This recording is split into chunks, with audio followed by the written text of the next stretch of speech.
Selamat bertemu kembali. Kita akan sambung pelajaran tadi kemarin yang lepas. Allah itu kasih.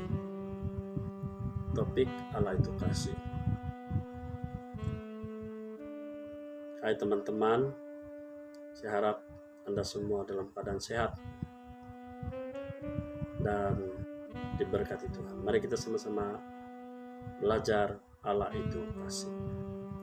Yohanes telah membahas tentang sifat Allah, yaitu Allah itu kasih. Barang siapa tidak mengasihi, ia tidak mengenal Allah. Sekali lagi, barang siapa tidak mengasihi, ia tidak mengenal Allah. Sebab Allah adalah kasih. Kalau kita tidak mengasihi, maksudnya kita tidak mengenal Allah. Karena Allah itu adalah kasih. Jadi mari kita saling mengasihi sebagai tanda kita ini mengenal Allah dan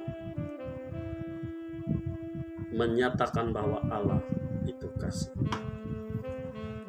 Allah adalah kasih, dan barang siapa tetap berada di dalam kasih, ia tetap berada di dalam Allah dan Allah di dalam dia. Maksudnya Allah itu kasih. Kalau kita masih berada di dalam kasih, saling mengasihi, atau bukan perselisihan, saling membenci, maka kita masih tetap berada di dalam Allah dan Allah di dalam dia. Tapi kalau berontakan atau dendam-mendendam, perselisihan, itu bukan kasih, tetapi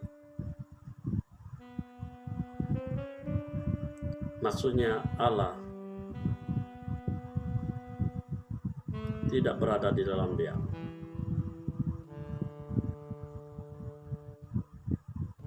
Bukan lagi berada di dalam Allah yang penuh kasih. Bahkan Allah juga tidak terikut atau berada di dalam dia. Yohanes 4 ayat 8 dan 16. Di dalam kasih harus ada yang mengasihi dan yang dikasihi. Di dalam kasih harus ada yang mengasihi dan yang dikasihi. Kita dapat melihat kasih yang sempurna di antara Allah Tritunggal. Yohanes 17 ayat 24. Kasih yang demikian juga ditunjukkan kepada murid-muridnya. Yohanes 17 ayat 23. Allah harus menyatakan kasih-Nya kepada makhluknya, sebagaimana yang dikatakan dalam Yohanes 3 ayat 16. Karena begitu besar kasih Allah akan dunia ini, sehingga Ia telah mengaruniakan Anak-Nya yang tunggal, supaya setiap orang yang percaya kepadanya tidak binasa, melainkan beroleh hidup yang kekal. Haleluya, puji Tuhan. Tuhan memberkati saya dan Anda semua. Amin.